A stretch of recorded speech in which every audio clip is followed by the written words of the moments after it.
Today we're delighted to have Hilary join us from Eclipse Travel. Welcome, Thank Hilary. you so How are you today? I'm wonderful, thank you. Thank you so much for having me. It's lovely to have you here.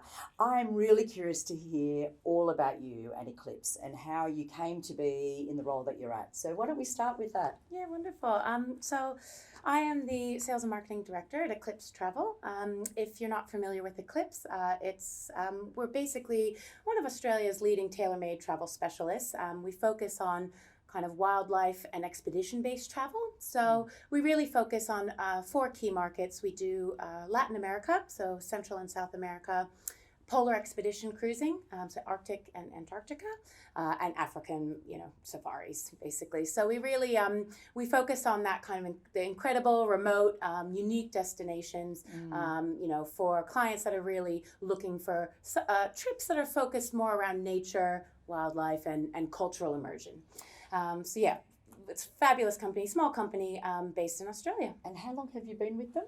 I've been with them for about 6 years now. Had a little break in the COVID period, returned. As we all did. Yeah, I know. But returned last year, and we're really reaching new heights. We're as I'm sure you're aware, and all of our agents are aware. The industry is absolutely booming this year. So. It's really good to hear and see and experience. The expedition space is a really interesting one. I think post-COVID, it feels to me, and the cultural immersion that you mentioned, it feels to me as though this market, there's an appetite for this far more than pre-COVID. Has that been your experience? Absolutely. I think we're finding this year one of the big kind of differences that we're seeing in the post-COVID space in the expedition kind of small ship expedition cruising, and I'm talking specifically about Antarctica and the Arctic. There's a lot more ships coming into the market, so it's actually in a little bit of a confusing place at the minute, we're finding.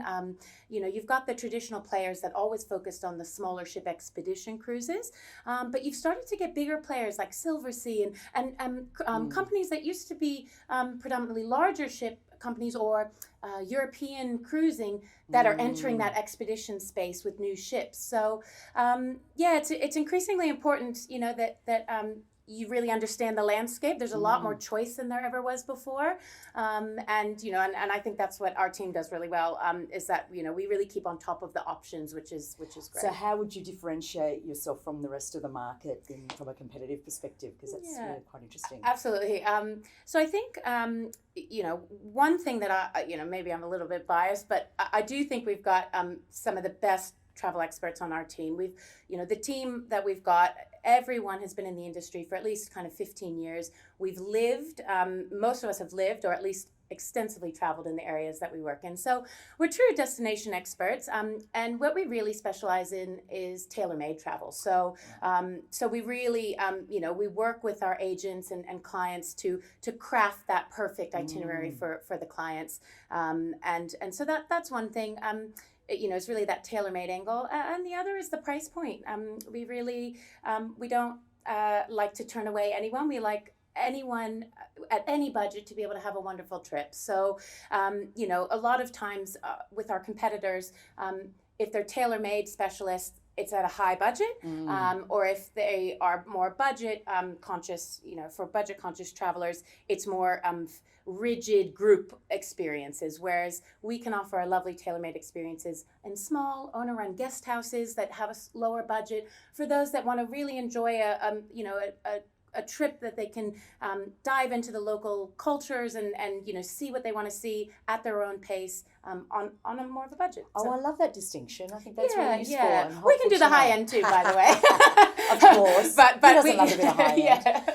What are you most proud of in terms of what Eclipse has done in the market? Yeah. Well, I think for me, I've always been incredibly...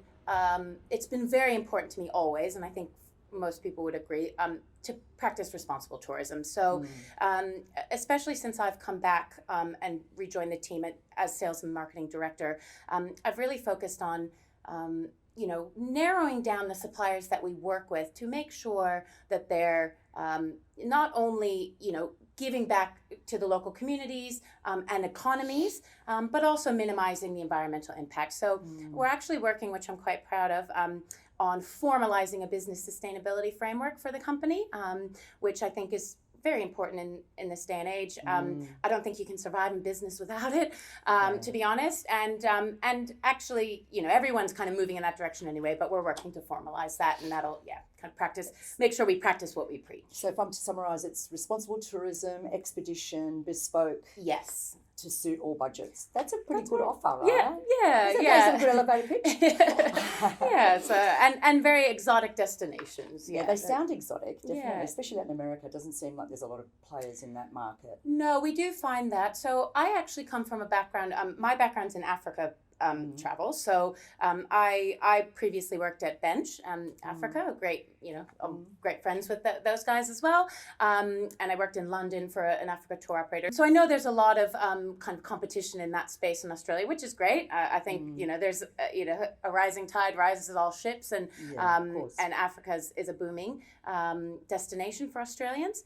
But Latin America, we're finding we're actually one of the only players. I know some of the others are moving more towards they're moving away from tailor-made, whereas that's still really our bread and butter. So, we're finding probably a larger component of our business at the minute is that Latin America combined with an Antarctica expedition cruise, perhaps. Yeah, right. well. And I suppose when the more direct flights start happening to the Latin American countries, there'll be the demand will start to increase as well. That's right, and we're seeing that already. I mean, they're the airlines are definitely picking up, and we've got LATAM, of course, that goes. So yeah. So, given your passion for Africa, what's your most memorable African experience? Oh, well, and which country? Okay. So I have a little bit of a very big soft spot for Botswana. I actually did a exchange program there when I was at uni. So I would say that. It's really hard because Africa's amazing. Every time you go anywhere, you'll have incredible experiences. But probably a standout for me was I was in the Okavango Delta, and I was staying at a property called Duba Plains, which is in a private concession there. And they're very it's very well known. There's a couple of National Geographic photographers and journalists, the Jubers, Derek and Beverly, and they published. They had some documentaries on these pride of lions that are very well known for hunting buffalo. There's big herds of buffalo there during the daytime. And they're some of the biggest lions in all of Africa because they wade through the water. They've got these huge muscles. And so it's quite amazing. So I was fortunate enough to stay there. And we got up early for a game drive, as you do on safari. And we went out and we found this pack of about 8 lionesses. And our guide said to us, they're hunting. And they were being very strategic. So we were the only vehicle there, as you get in the Okavango Delta. It's very exclusive. And we were just one of the lionesses, our vehicle kind of with them. And we were there with them for about a 3-hour period, watching them strategically corral this group of buffalo. And we watched them take down a large buffalo. And it's a little bit gruesome. David Attenborough always fast forwards through the gnarly bit, but it was just watching nature at its finest was incredible. It makes you feel very insignificant when you see things like that. Absolutely. So, but I honestly, every time I've been to Africa, on safari in all different areas, I've seen something pretty incredible. So you can't go wrong. Oh, fantastic. So I've got one more question for you. What are you most looking forward to this year? Oh, goodness me. Well, we are...